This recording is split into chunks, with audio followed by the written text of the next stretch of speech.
The rain hammered against the cafe windows like bullets against glass.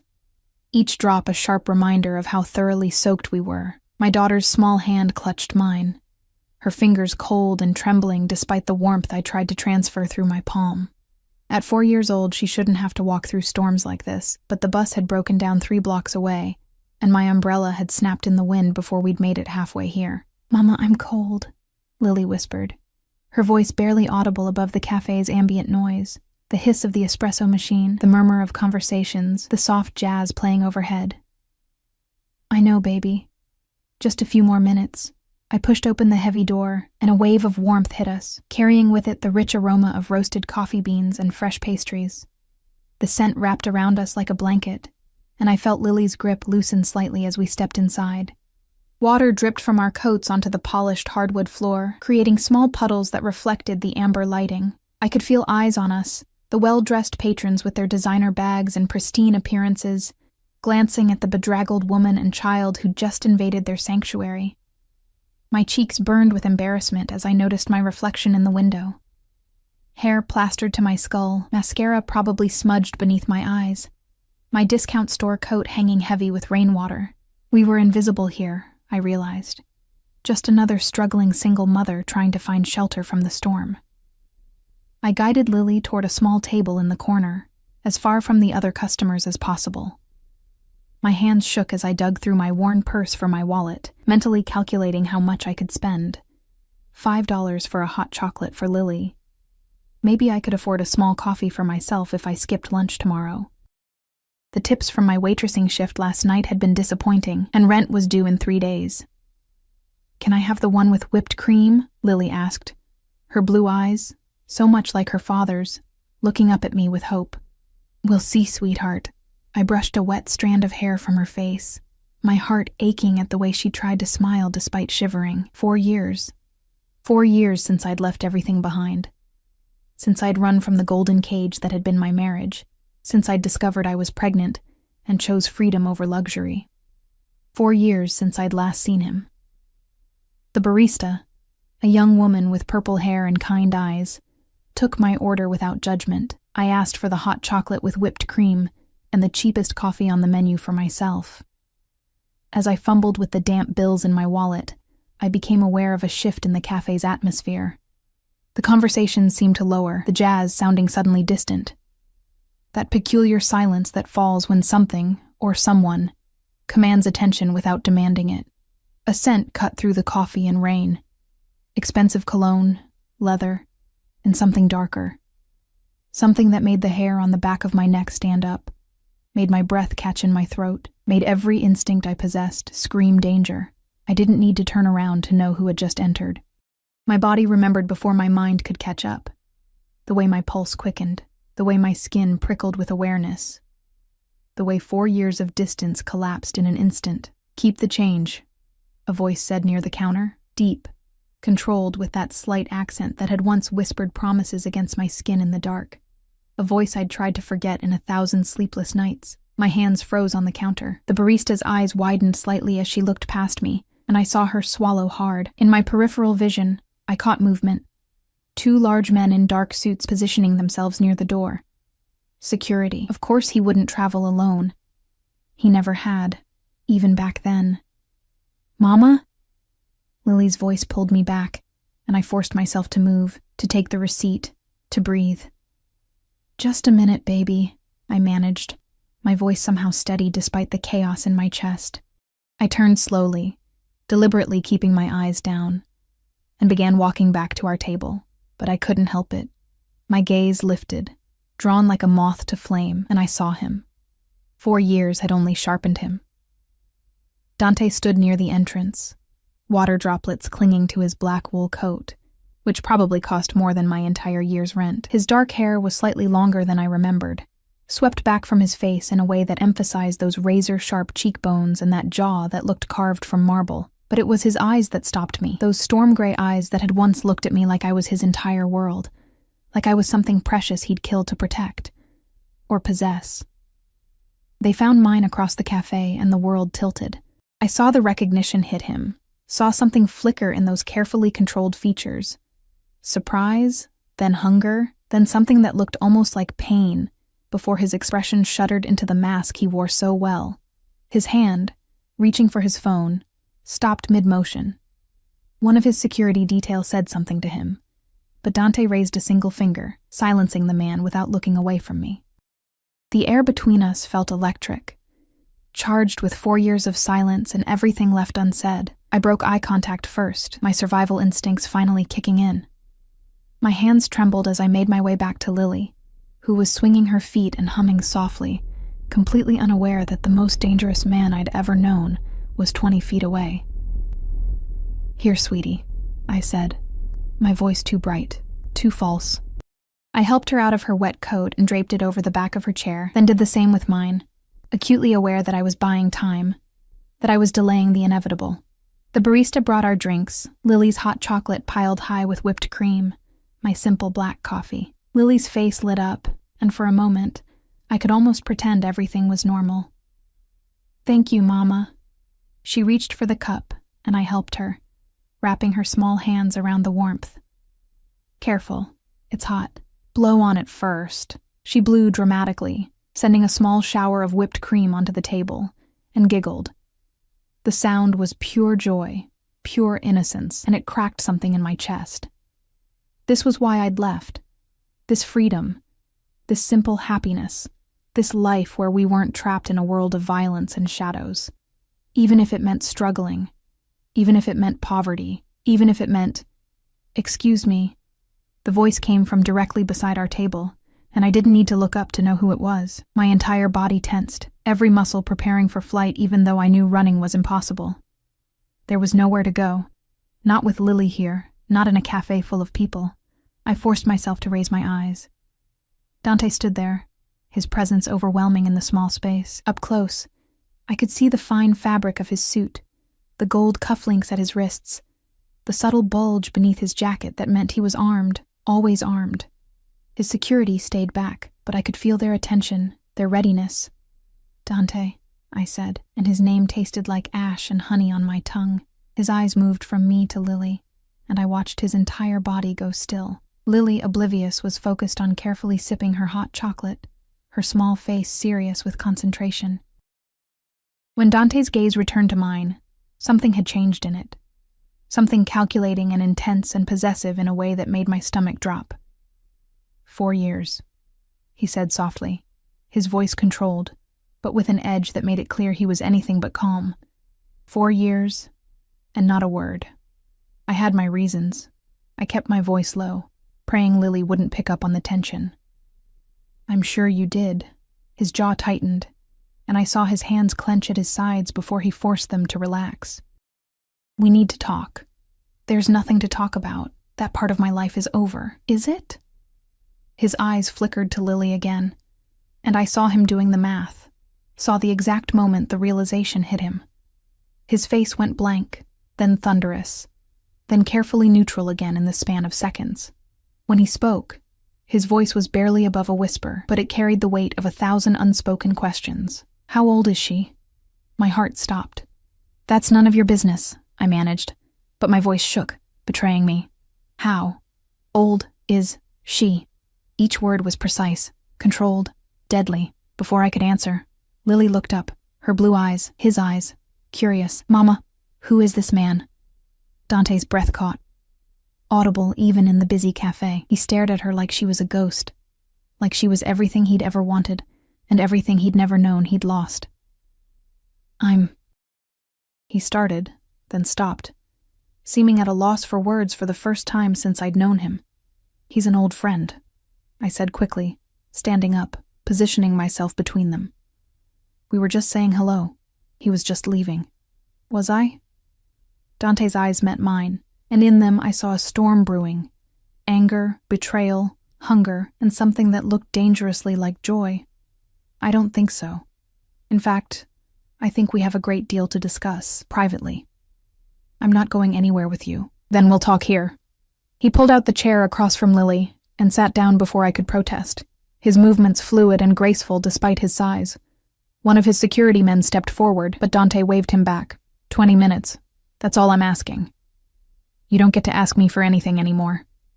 "Don't I?" He leaned forward, his voice dropping lower, intimate in a way that made my skin flush despite everything. You left in the middle of the night. You disappeared.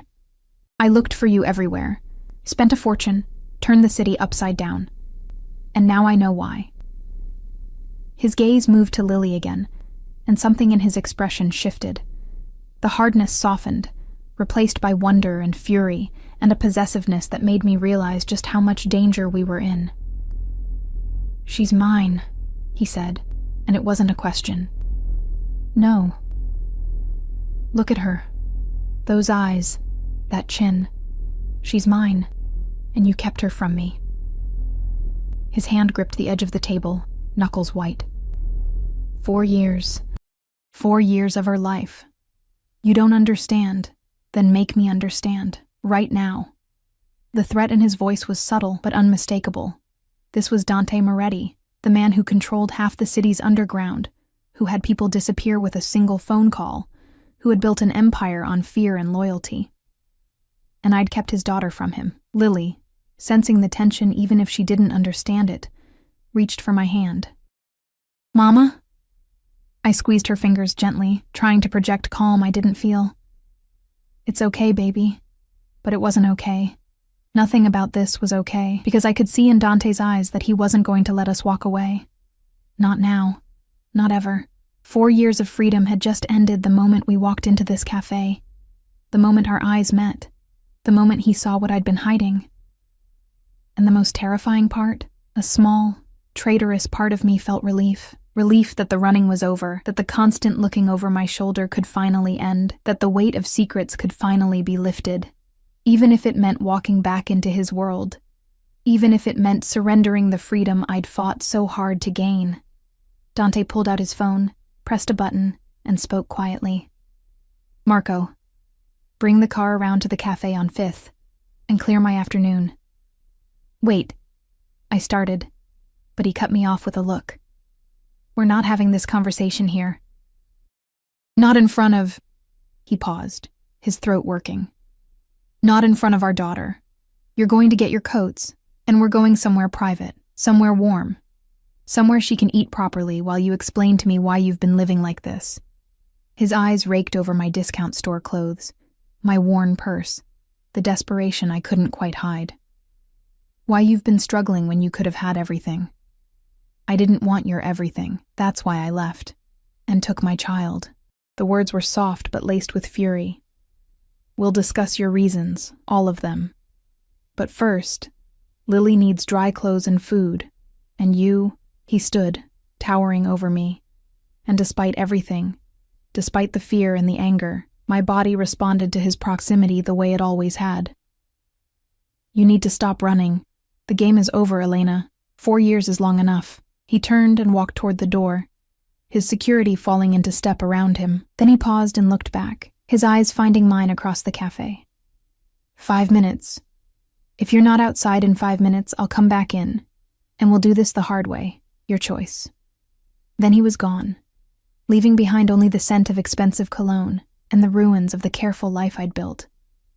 Lily tugged on my sleeve. "Mama, why are you crying?" I touched my cheek and found it wet. I hadn't even realized. "It's nothing, baby. It's been a long day." Through the window, I could see a black SUV pulling up to the curb, sleek and predatory. Dante stood beside it, his coat collar turned up against the rain, his eyes never leaving the cafe entrance, waiting. Always so patient when it came to getting what he wanted. And now, he wanted her. Wanted us. I had 3 minutes to decide. Walk out that door and face whatever came next, or try to run again and spend the rest of my life looking over my shoulder, knowing he'd never stop searching. Lily finished her hot chocolate and looked up at me with complete trust. "Can we go home now?" Home. Such a simple word for something that no longer existed, because the moment Dante Moretti discovered he had a daughter, everything changed. The question wasn't whether I'd lose her. It was how much of myself I'd have to sacrifice to keep her safe from his world, or worse, how much I'd have to become part of that world again. I helped Lily into her damp coat, my hands moving mechanically while my mind raced. Outside, Dante checked his watch.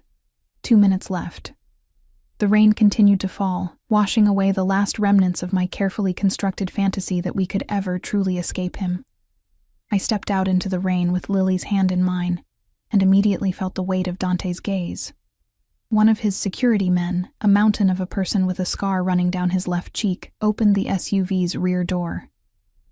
The interior glowed with soft amber lighting, leather seats that probably cost more than my monthly salary, and a warmth that beckoned us out of the cold.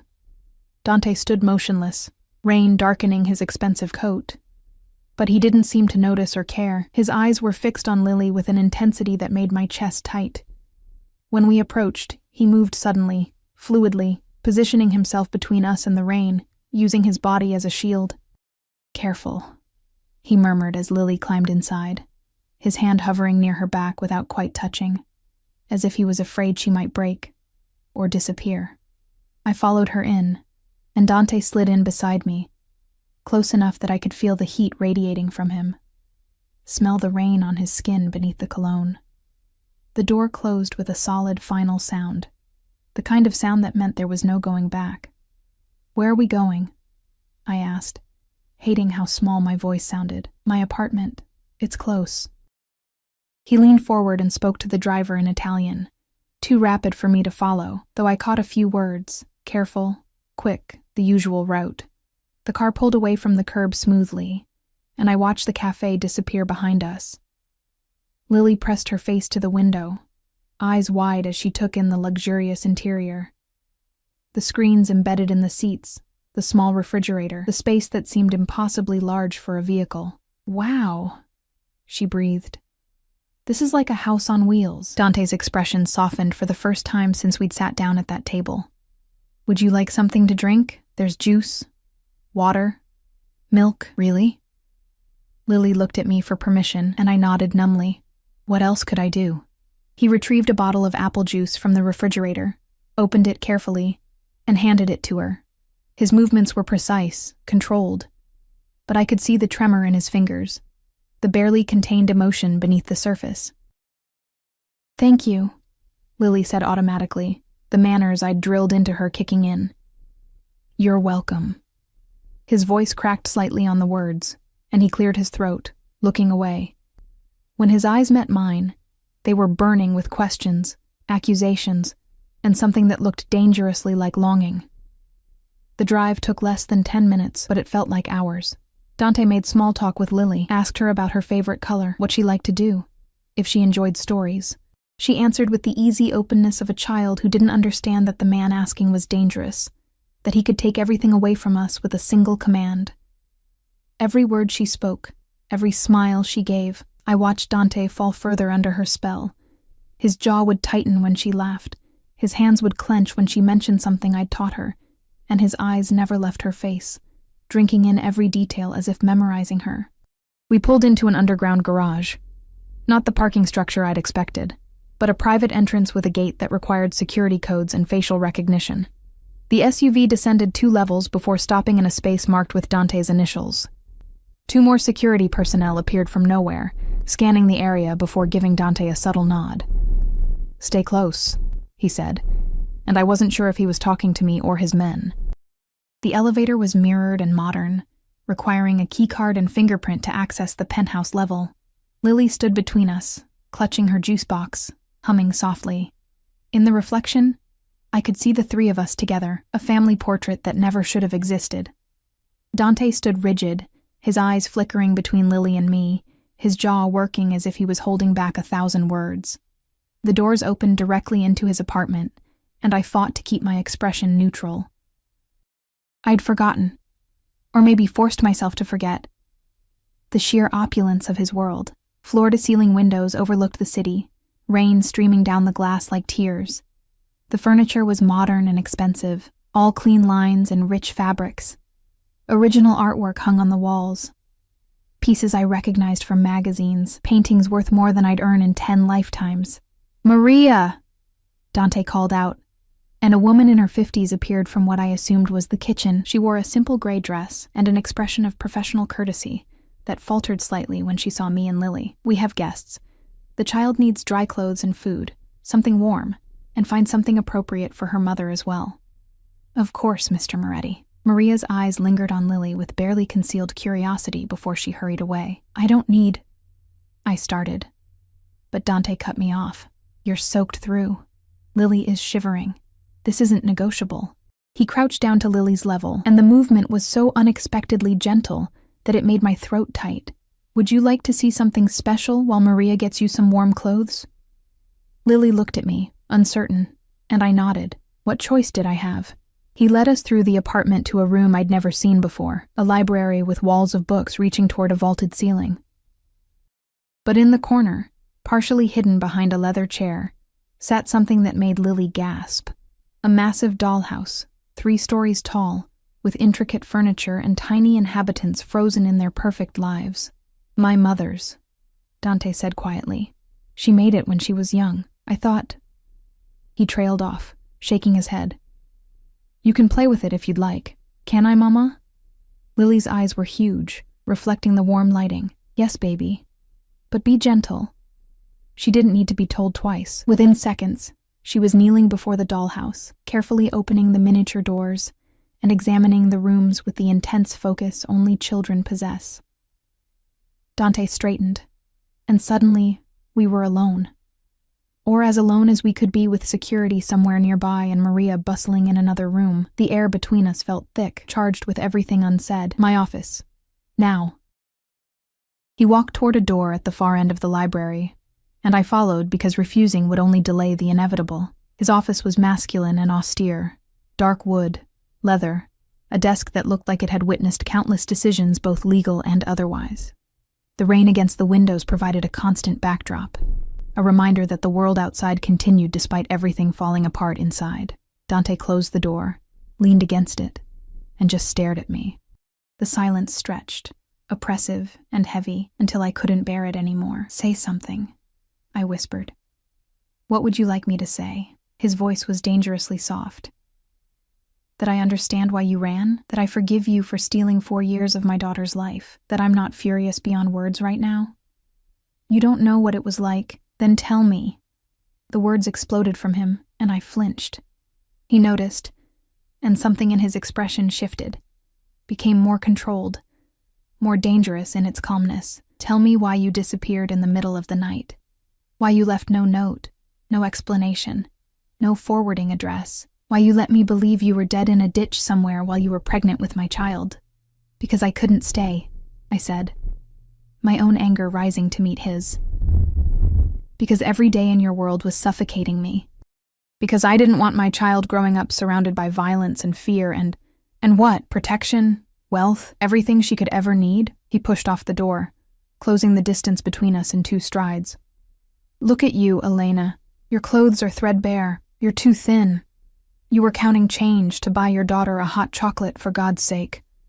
Is this the better life you chose? It's an honest life. It's safe. Safe? He laughed, but there was no humor in it. You think you've been safe? You think I haven't had people looking for you this entire time? The only reason you stayed hidden is because you were smart enough to go so far off the grid that even my best people couldn't find you. But safe. You've been one piece of bad luck away from disaster, and you know it. I hated that he was right. Hated that every month was a struggle. That every unexpected expense sent me into panic. That I'd had to choose between fixing my car and buying Lily new shoes last month. At least she's been free, I said weakly. Free from what? Her father? Her heritage? Her birthright. He moved closer, and I backed up until my legs hit the edge of his desk. She's 4 years old, Elena, 4. And I've missed all of it. Her first words, her first steps, her first birthday. Every single milestone, every moment, you stole that from me. You would have consumed her, I shot back, like you consumed me.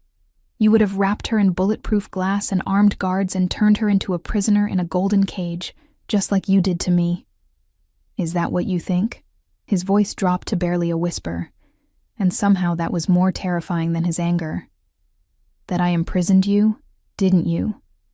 Every time I wanted to go somewhere, there were guards. Every friend I made was investigated. Every choice I made had to be approved by you or your people. I couldn't breathe, Dante. I was drowning. I was protecting you. His hands gripped the desk on either side of me, caging me in. Do you have any idea how many enemies I have? How many people would have loved to use you against me? I gave you everything except freedom. Freedom. He said the word like it tasted bitter. And what has your freedom gotten you? Poverty? Exhaustion? Our daughter wearing secondhand clothes and drinking cheap juice boxes instead of what? Being raised by nannies while you conduct your business? Learning to recognize the sound of gunfire before she can read? Understanding that daddy might not come home some nights because someone put a bullet in him? My voice cracked. I left to give her a normal life. There is nothing normal about her. His face was inches from mine now, his breath warm against my skin. She is my daughter, my blood. She deserves to know who she is, where she comes from, what she's entitled to. She's entitled to a childhood, to innocence, to not being afraid. And you think I can't give her that? Something flashed in his eyes, hurt, genuine and raw. You think I would let anything happen to her? That I wouldn't burn the entire city down to keep her safe? That's exactly what I'm afraid of, I whispered. Your love is suffocating, Dante. It's possessive and controlling and unconditional. He lifted one hand, his fingers tracing my jaw with heartbreaking gentleness. You left me, and I still looked for you every day. Still kept your side of the bed empty. Still hoped that maybe, somehow you'd come back. Do you have any idea what it did to me when you vanished? When I came home and found you gone? I closed my eyes against the intensity in his gaze, against the memory of that night. I'd waited until he left for a meeting, packed a single bag, and run. I'd left my phone, my credit cards, everything that could be traced. I'd disappeared into the night like a ghost, and part of me had died doing it. I had to, I said. For both of us. No. His thumb brushed across my lower lip, and my breath caught despite everything. You were afraid. I understand that now. But running solved nothing. It just prolonged the inevitable. What inevitable? This. His voice dropped lower, became intimate in a way that made heat pool in my stomach despite my anger. Us. In the same room again. Our daughter in the next room. The three of us, together, as we should have been all along. Dante. She has my eyes. Did you know that? The exact shade. The exact shape. When she looked at me in that cafe, it was like looking at my mother's childhood photographs. His forehead touched mine, and I could feel him trembling with restrained emotion.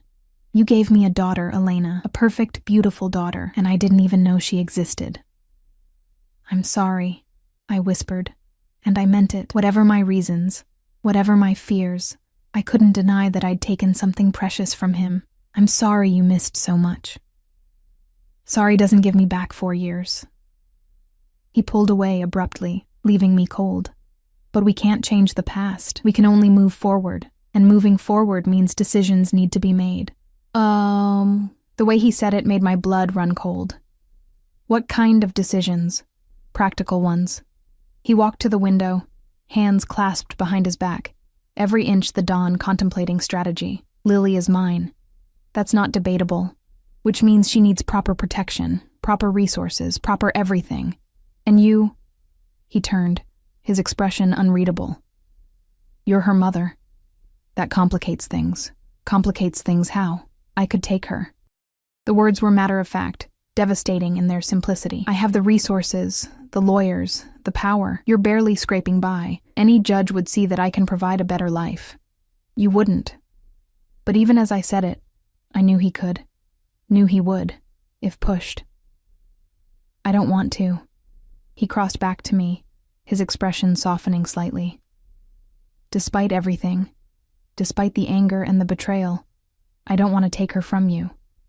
You're her mother. She loves you. Taking her would hurt her, and I won't do that. Relief flooded through me, so intense I felt dizzy. Thank you. But there are conditions. Of course there were. With Dante, there were always conditions. What conditions? You move in here. Both of you. I have more than enough space and it's secure. Lily will have everything she needs. Education, clothes, activities, whatever makes her happy. You'll have a stipend, access to whatever you need. In exchange, I get to be her father. I get to make up for lost time. You want us to live with you. My mind reeled at the implications. I want my daughter under my roof, protected by my people, safe from anyone who might want to use her to get to me, and I want you where I can see you, where you can't run again. His eyes bore into mine. This is non-negotiable, Elena. Either you agree, or we do this the hard way through courts and lawyers and custody battles that will drain what little money you have. Your choice. It wasn't a choice at all, and we both knew it. How long? I asked quietly. How long what? How long do we have to live here? Something dangerous flickered in his expression. As long as it takes. As long as what takes? He stepped closer, crowding into my space again, his presence overwhelming. As long as it takes for you to remember why you married me in the first place. Why you said yes when I asked. Why you looked at me like I was your entire world before fear made you run. Dante, I never stopped loving you, Elena. Never stopped wanting you. Never stopped believing you'd come back. His hand cupped my face, and despite everything, I found myself leaning into his touch. 4 years apart doesn't change what we had, what we could have again. We can't go back. No. But we can move forward. Together. He leaned in, his lips brushing my ear. Say yes. Agree to this. Let me take care of you both. Let me be the father I should have been from the beginning. In the next room, I could hear Lily's delighted laughter as she discovered something new in the dollhouse. The sound tugged at something deep in my chest. The knowledge that she deserved more than I'd been able to give her alone, and if I say no, then I make good on my threat. I take her through legal channels, and you visit her on weekends if you're lucky. His voice hardened. I don't want to do that, but I will if you force my hand. I've already missed 4 years. I won't miss another day. I looked up at him. At this man I'd once loved enough to marry, feared enough to flee. His eyes held that same intensity that had drawn me to him in the first place. That absolute certainty, that unwavering focus when he wanted something. And right now, he wanted us. Okay, I heard myself say. We'll stay, but I have conditions too. Name them. Lily comes first. Always. Whatever happens between us, she's protected from it. She doesn't see violence, doesn't hear about your business, doesn't grow up afraid. Agreed. And I want her to have a normal childhood. Play dates, birthday parties, friends from school. Normal things, not just guards and gates and isolation. His jaw tightened, but he nodded. Within reason. I won't compromise her safety, but I'll try. One more thing. I met his eyes squarely. Whatever this is between us, whatever you think it could be, I'm not making any promises. I'm here for Lily. Not for you. Something flashed in his expression. Hurt, anger, determination. We'll see about that. Before I could respond, Maria knocked softly on the door. Mr. Moretti? I have clothes for the little one, and lunch is ready. Dante stepped back, his mask of control sliding into place. Thank you, Maria. We'll be right there. He offered me his hand, and after a moment's hesitation, I took it. His fingers closed around mine, warm and strong and possessive in a way that made my pulse jump.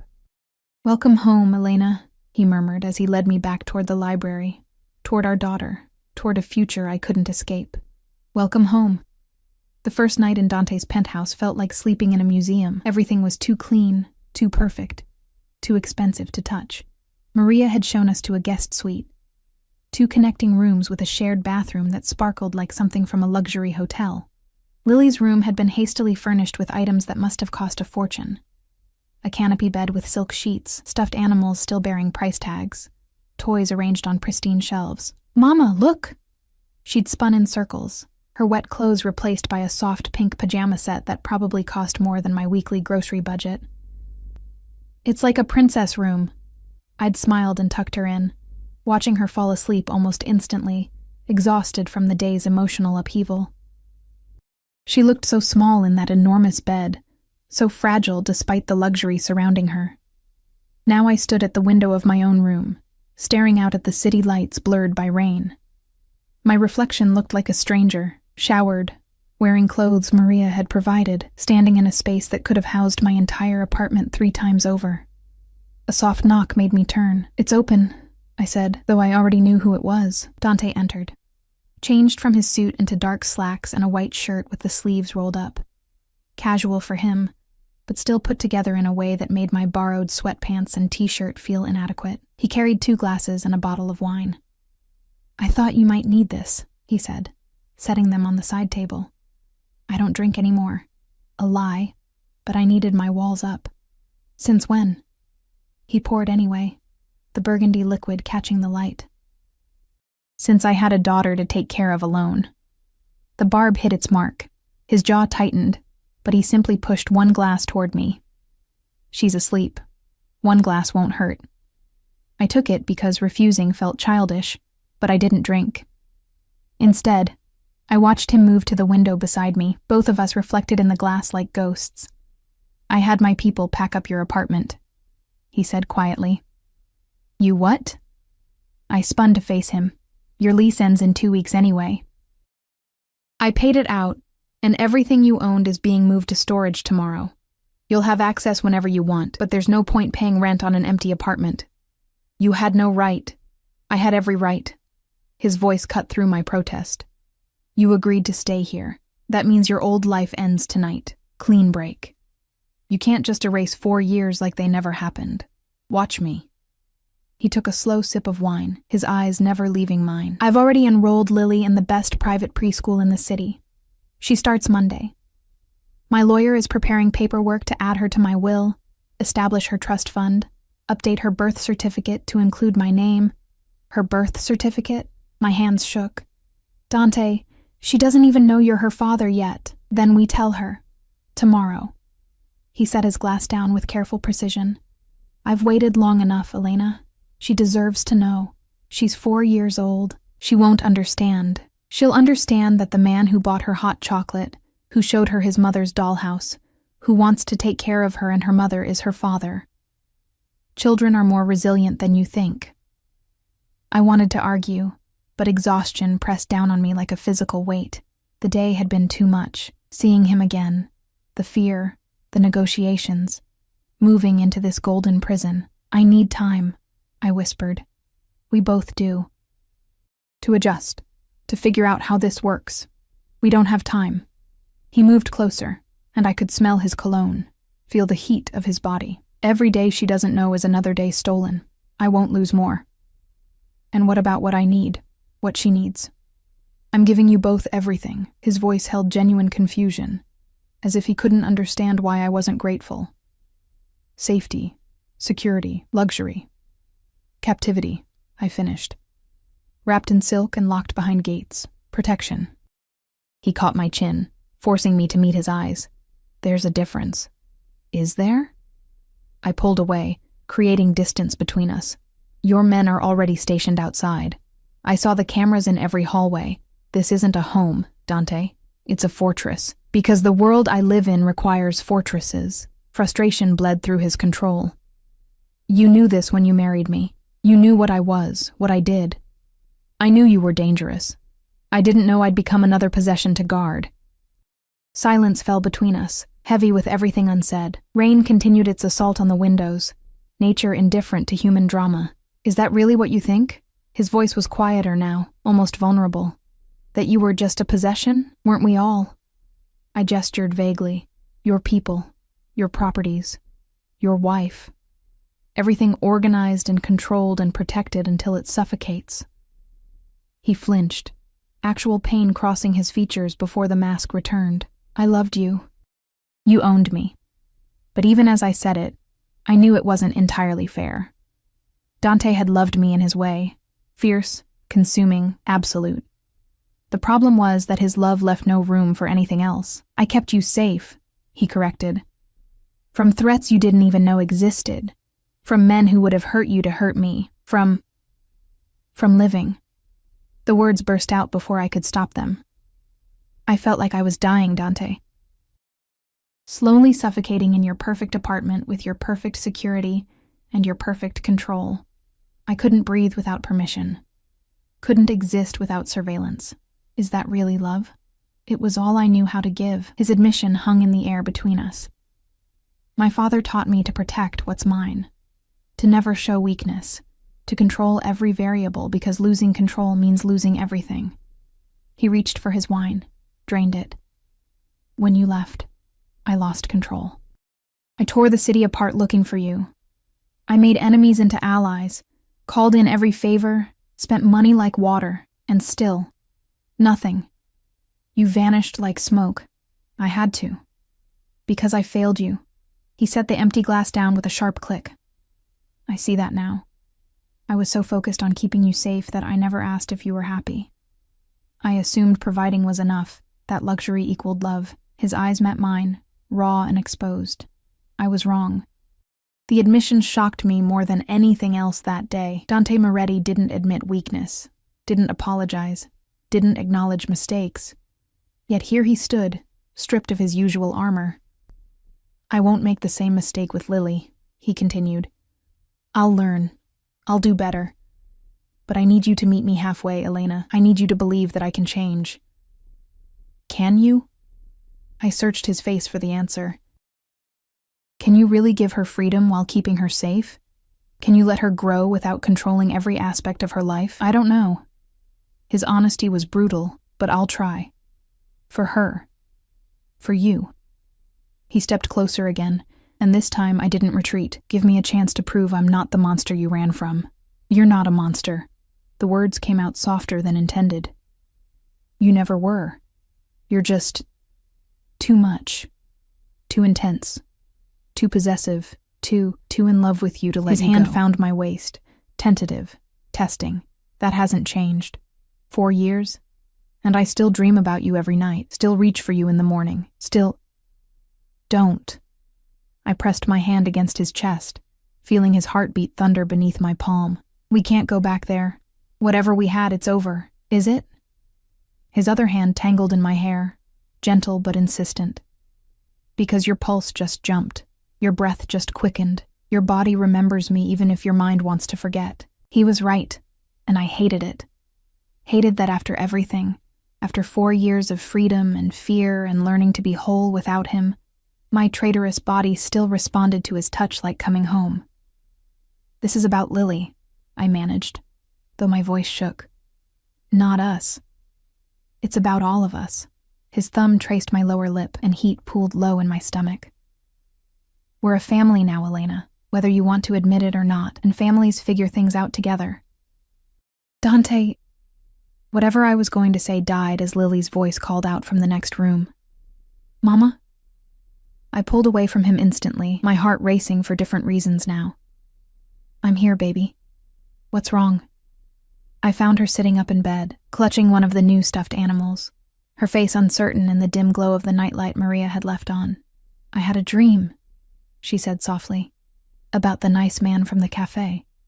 He was smiling at me, but then he disappeared and I couldn't find him. Dante appeared in the doorway, his expression unreadable in the shadows. I felt his presence like electricity, charging the air between us. What kind of dream? I asked, sitting on the edge of her bed. A good dream, she yawned. He gave me a big house to play in. But then I woke up and forgot where I was. You're safe, I soothed, brushing hair from her forehead. We're in a friend's apartment. Remember? The one with the fancy car and the big dollhouse? The nice man's house? Her eyes drifted toward Dante. Yes, sweetheart. Is he still here? Before I could answer, Dante moved into the room, his massive frame somehow gentle as he knelt beside the bed. I'm here, and I'm not going anywhere. Lily studied him with that disconcerting directness children possess. Promise? Promise. His voice was thick with emotion. Okay. She snuggled back into her pillows, satisfied. Good night, nice man. Good night, Lily. He stood slowly, and I saw him swallow hard, fighting for composure. We left her room together, pulling the door partly closed. In the hallway, with my daughter's innocent trust still hanging in the air between us, everything felt different. More real. More terrifying.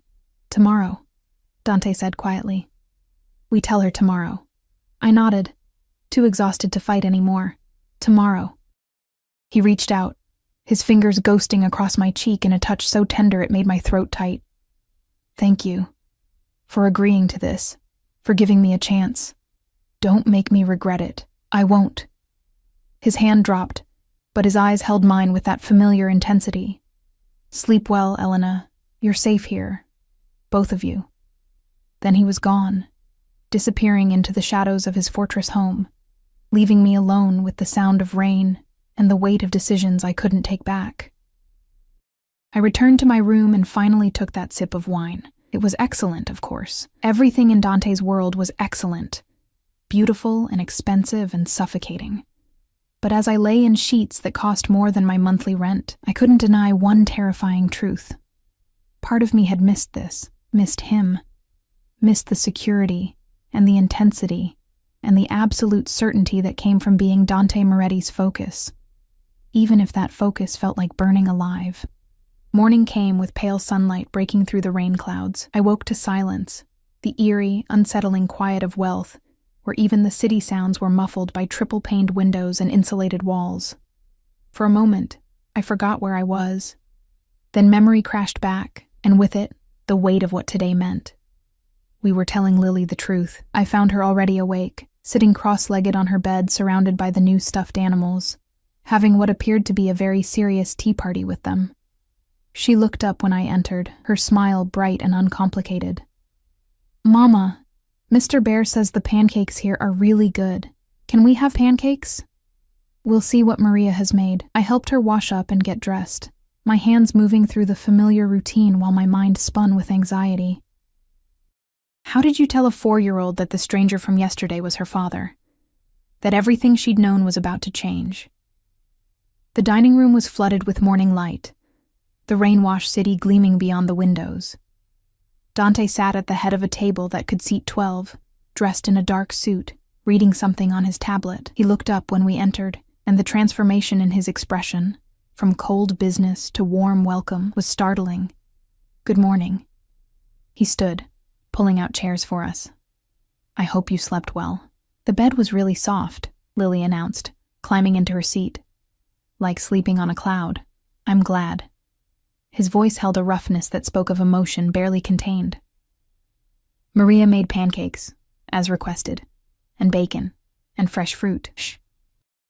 The breakfast that appeared was ridiculous in its abundance. Golden pancakes stacked high, crispy bacon, berries that looked hand-selected for perfection, fresh squeezed orange juice in crystal glasses. Lily's eyes went wide. "This is all for us?" "All for you, Piccola." The Italian endearment slipped out naturally, and I saw Lily tilt her head, curious but not afraid. We ate in relative silence, Lily focused on her pancakes, Dante and I exchanging loaded glances over her head. Finally, he set down his fork and cleared his throat. "Lily, your mother and I need to talk to you about something important." She looked up, syrup on her chin, immediately sensing the shift in tone. "Am I in trouble?" "No, sweetheart. Not at all." I wiped her face gently. "We just need to tell you something good." Dante's hand clenched on the table, knuckles white. I'd never seen him nervous before. Not when facing down rivals, not when making deals worth millions, not even on our wedding day. But now, facing our daughter, he looked almost terrified. "Do you remember yesterday?" I started carefully. "When we met the nice man at the café? The one with the big car?" She nodded enthusiastically. "Yes. Well, he's more than just a nice man." I glanced at Dante, who seemed frozen. "He's someone very special, someone who cares about you very much." "Like a friend?" "More than a friend." My throat felt tight. "Lily, do you know what a father is?" Her brow furrowed in concentration. "Tommy at daycare has a father. He says his daddy takes him to the park and reads him stories." "That's right. A father is someone who loves you and takes care of you and..." My voice cracked, and Dante's hand found mine under the table, squeezing once. "I'm your father, Lily." His voice was steady despite the emotion in his eyes. "I'm your daddy." She stared at him, processing. The silence stretched, and I could see Dante holding his breath, waiting for her reaction. Then, with the brutal honesty of childhood, she asked, "Why weren't you there before?" The question hit him like a physical blow. "Because I didn't know about you. Your mama and I, we lived far apart, and I didn't know you existed, but now I do." and I promise I'm never leaving again. Never ever? Never ever. He moved from his chair, kneeling beside her so they were eye level. I know this is confusing. I know I'm a stranger to you right now. But I want to be your daddy if you'll let me. I want to take you to the park and read you stories and make sure you're happy and safe always. Lily studied him with those blue eyes. His eyes that saw too much. Do I have to call you daddy? You can call me whatever feels right. Dante, if you prefer. Or nothing at all, until you're ready. She thought about this, her small face serious. Then, can you read stories as good as Mama? A smile broke across his face, genuine and devastating. I'll try my very best, okay? She turned back to her pancakes, apparently satisfied with this life-altering information. Can I have more syrup? I laughed, the sound half sob, half relief. Only a child could accept such monumental news and immediately return to breakfast. Dante stood slowly, and when his eyes met mine, they were bright with unshed tears. The rest of the morning passed in a strange domestic tableau. Dante canceled his meetings, something his assistant seemed shocked by, based on the phone call I overheard. He spent hours with Lily, showing her around the penthouse, answering her endless questions with patience I didn't know he possessed. I watched from doorways and windows, this man I'd married becoming the father I'd denied him the chance to be. He was gentle with her, careful, as if she might break. When she asked to see his office, he showed her. When she wanted to push all the buttons in the elevator, he let her. When she asked why he had so many phones, he simply said it was for work. But I also noticed the other things. The security check-ins every hour, the way his men reported to him in hushed voices, the darkness that crept into his expression when he thought no one was watching. This was still Dante Moretti, crime lord, dangerous man, killer when necessary. The tenderness with Lily didn't erase what he was. By afternoon, Lily had worn herself out and gone down for a nap in her princess room. Maria was grocery shopping with a list of Lily's favorite foods I'd provided, and I found myself alone with Dante in his study, rain starting again outside. She accepted it better than I expected, I said, standing by his desk where he was supposedly working, though I'd seen him staring at the same document for 20 minutes. Children are adaptable. He set down his pen. It's the adults who complicate things. Speaking of complications, we need to discuss boundaries. Boundaries. He repeated the word like it was foreign. Yes. Ground rules. Like what you tell her about your work. How involved your people are in her daily life. Whether she's allowed to leave the building without... She doesn't leave without security. That's non-negotiable. Dante... Elena. He stood, moving around the desk. I've already received 3 credible threats since word got out I have a daughter. 3, in less than 24 hours. Do you understand what that means? Cold dread settled in my stomach. Word got out? Already? My enemies aren't stupid. They watch. They listen. They piece things together. A woman and child entering my building, staying overnight. Me canceling all my meetings. He ran a hand through his hair, frustration evident. I've made arrangements. Extra security, vetted personnel only, restricted access to this floor. But she cannot be unprotected. Not ever. This is exactly what I was afraid of. My voice rose despite my attempt at calm. She's 4 years old, and already she's a target because of who you are. She's a target because of who we are. You're her mother. That makes you vulnerable too. He caught my shoulders, his grip firm. This is the reality, Elena. I can't change it. I can only prepare for it, protect against it, eliminate threats before they materialize. Eliminate. The word made me sick. You mean kill. If necessary. No hesitation. No apology. I will do whatever it takes to keep her safe. To keep both of you safe. If that makes me a monster in your eyes, so be it. I pulled away, wrapping my arms around myself. I don't want her growing up thinking violence is the answer to everything. She won't.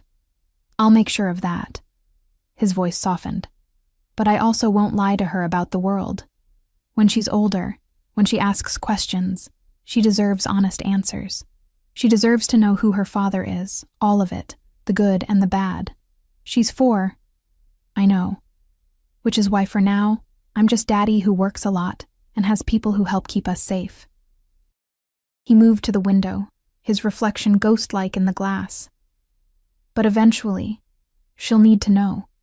And when that day comes, I want her to hear it from me, not from someone else trying to hurt her with the truth. The care in his voice, the genuine concern for her well-being despite everything else he was.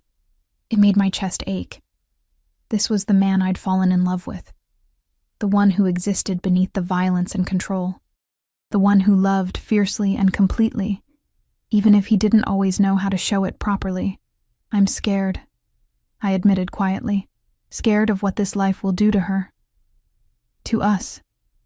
He turned, closing the distance between us in 2 strides. His hands framed my face, thumbs stroking my cheekbones with unbearable gentleness. I know.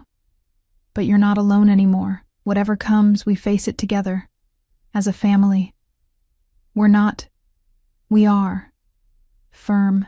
Absolute. That's family. Me and Lily, whether you want to admit it or not. And I protect what's mine. There you go again. Claiming ownership. Is that what this is? His eyes searched mine. Because it feels like love to me. Feels like I'd burn the world down before letting anything hurt either of you. Feels like every breath I take is easier knowing you're finally home where you belong. Dante. He kissed me. Slow, deep, devastating. It was nothing like the passion we'd once shared. This was something more profound, more desperate. It tasted like apology and promise, and 4 years of longing compressed into a single moment. I should have pushed him away, should have maintained boundaries, kept walls up, remembered all the reasons I'd left. Instead, I kissed him back. My hands fisted in his shirt, pulling him closer, and he groaned against my mouth, his control fracturing. 4 years of separation, of running, of pretending I didn't miss this. It all shattered like glass. When we finally broke apart, both breathing hard, he rested his forehead against mine. Tell me you didn't feel that, he whispered. Tell me there's nothing left between us. I couldn't, because it would be a lie. 3 months had passed since that rainy afternoon in the cafe, and life had settled into a rhythm I never expected. Lily thrived.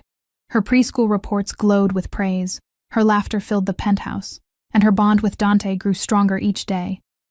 She called him Daddy now, unself-consciously, as if he'd always been there, and maybe, in some ways, he had been.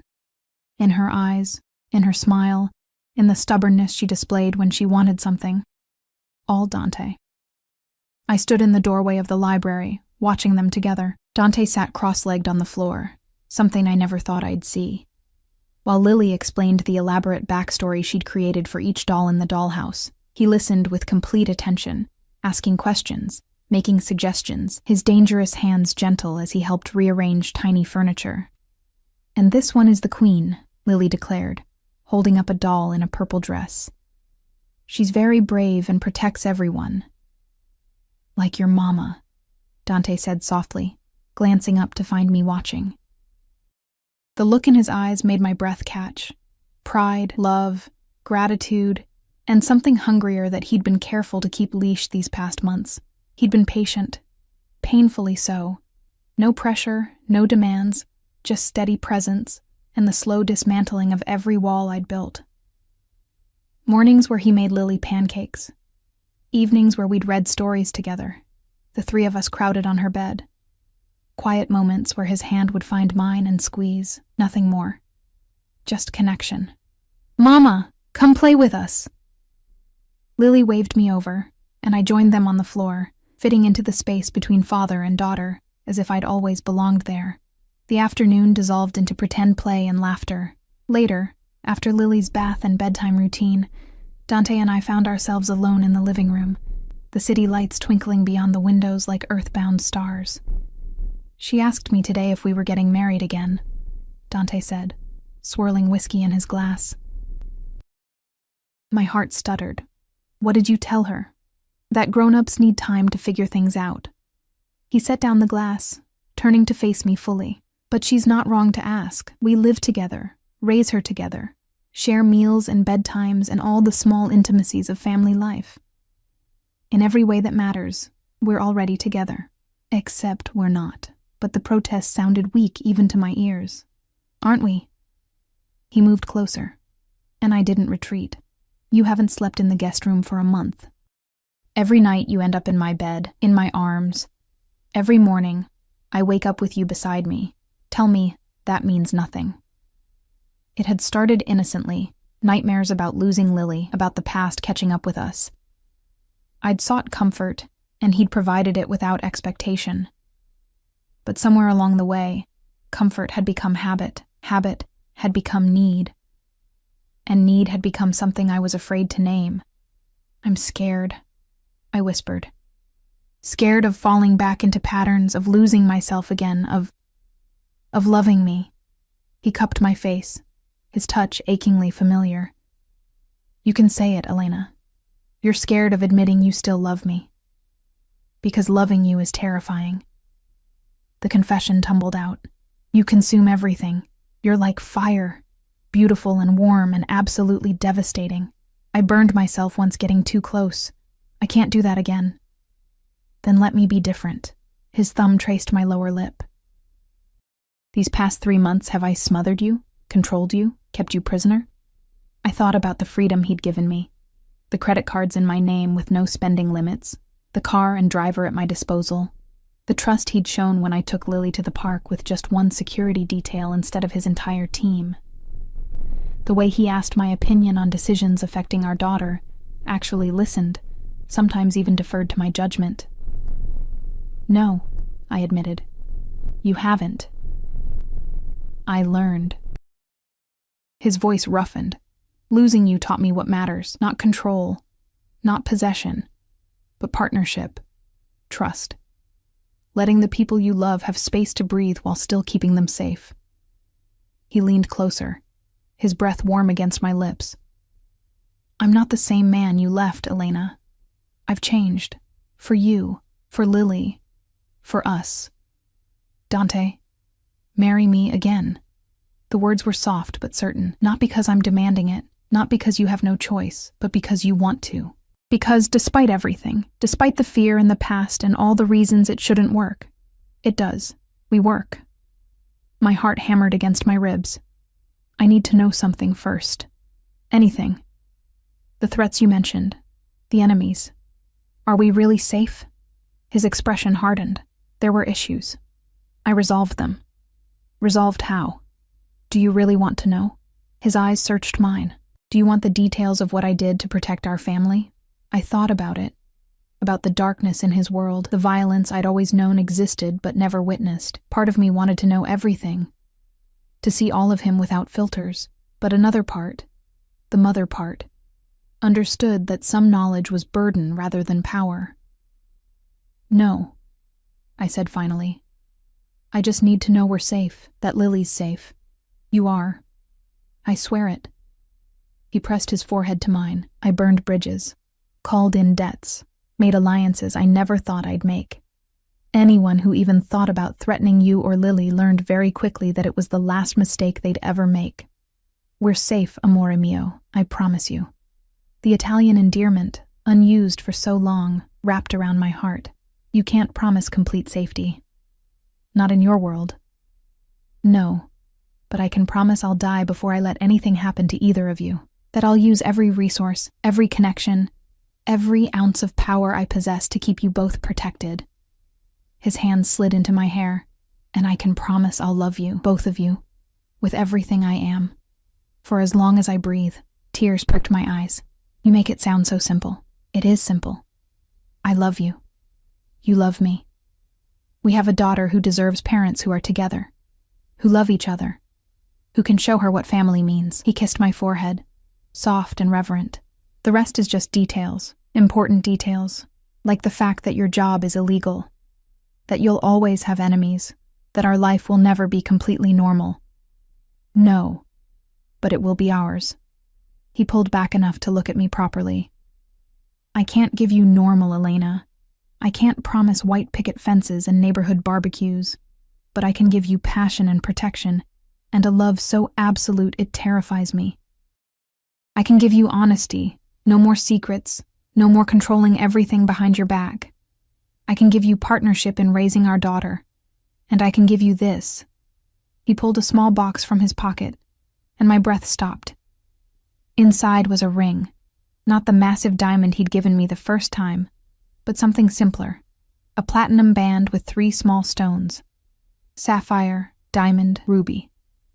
"Blue for Lily's eyes," he explained softly. "White for new beginnings, red for the passion that brought us together and will keep us strong." He took my hand, his thumb stroking over my knuckles. "I had this made months ago, been carrying it every day, waiting for the right moment, waiting for you to be ready. Dante, you don't have to answer now. Take time. Think about it. But know this. Whether you say yes today or a year from now, I'm not going anywhere. This is where I belong. With you. With our daughter. Home." I looked at the ring, glinting in the low light. Looked at this man who'd been monster and lover, captor and protector, my greatest fear and my deepest love. Thought about 3 months of watching him become the father Lily deserved, the partner I'd needed, the man who'd learned from mistakes rather than repeating them. Thought about the kiss we'd shared in his study, the nights in his arms, the mornings waking up to his sleepy smile and gentle touches, the way my heart had started beating differently, had started feeling like home again. "Yes," I whispered. His eyes widened. "Yes, I'll marry you. Again. For real this time. Not because I'm young and dazzled, but because I choose you. Choose us. Choose this family we've built." I touched his face, feeling the tension in his jaw. "But I have conditions. Name them." His voice was hoarse. Complete honesty. No decisions about our life made without consulting me. No shutting me out when things get dangerous. I want to know what we're facing. Agreed. And we do this right. Therapy, maybe. Learning to communicate better. Building something healthy, not just passionate. Whatever you need. He slid the ring onto my finger and it fit perfectly.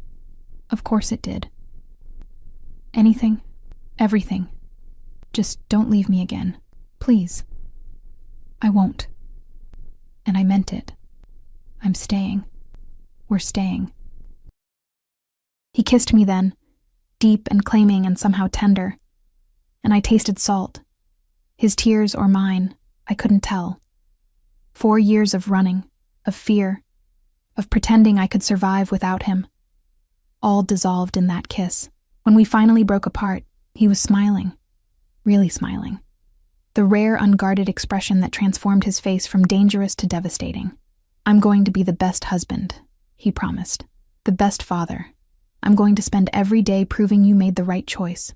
You better." I smiled through my own tears, because if you revert to your controlling ways, I'm taking Lily and we're moving to the guest suite. "Noted." He laughed, the sound rich and genuine. "Though I should warn you, I'm having that suite converted into a playroom for Lily, so you'd have nowhere to go." "Dante." "What?" "Our daughter needs space for her toys. They're taking over the library." He grinned, unrepentant.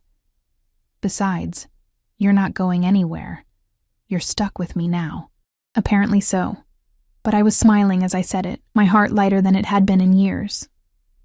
We sat together on the couch, his arm around my shoulders, my head on his chest, listening to his steady heartbeat. Outside, the city glowed, indifferent to human drama. Inside, we'd found something precious. Second chances, hard-won trust, and love that survived even the darkest valleys. "Mama? Daddy?" We looked up to find Lily standing in her pajamas, rubbing her eyes. I had a good dream this time. We were all together, and everyone was smiling. Dante stood, scooping her up. "That's not a dream, Piccola. That's real now." "Really?" She looked between us, hope bright in her eyes. His eyes. "Really," I confirmed, joining them. "We're a family. All 3 of us together." She threw her arms around both our necks, squeezing tight. "I love you, Mama. I love you, Daddy." "We love you too, baby," I whispered, meeting Dante's gaze over her head. In his eyes, I saw everything. Past pain, present joy, future promise. He carried her back to bed, and I followed. The 3 of us crowded together while we told her stories until she drifted off. Later, in the quiet darkness of Dante's bedroom, our bedroom now, we lay tangled together, his fingers tracing lazy patterns on my skin. "Thank you," he murmured against my hair, "for coming back, for giving me another chance, for Lily. Thank you for learning, for changing, for being patient with me." He kissed my temple. "Whatever comes, we face it together. Promise me." I promise. And this time, I knew I'd keep it. Outside, rain began to fall again, but inside we were warm, safe, whole. A family forged through pain and separation, but stronger for it. The storm had passed, leaving behind something precious. Love that had survived the test, trust rebuilt brick by careful brick, and a future stretching ahead filled with possibility. I'd spent 4 years running from this man, from this life. But sometimes, the thing you fear most is exactly what you need. Sometimes the cage you escape is really a sanctuary. Sometimes love isn't about freedom or captivity, but about choosing to stay, choosing to trust, choosing to build something beautiful from broken pieces. As I drifted toward sleep in Dante's arms, our daughter safe in the next room, I realized something profound. I hadn't just come home to a place. I'd come home to myself, the woman who was strong enough to leave, brave enough to return, and wise enough to know the difference between prison and protection. The rain continued its gentle percussion against the windows, a lullaby for new beginnings. And for the first time in 4 years, I slept without nightmares, without fear, without the constant weight of secrets. I slept like someone who'd finally found where they belonged,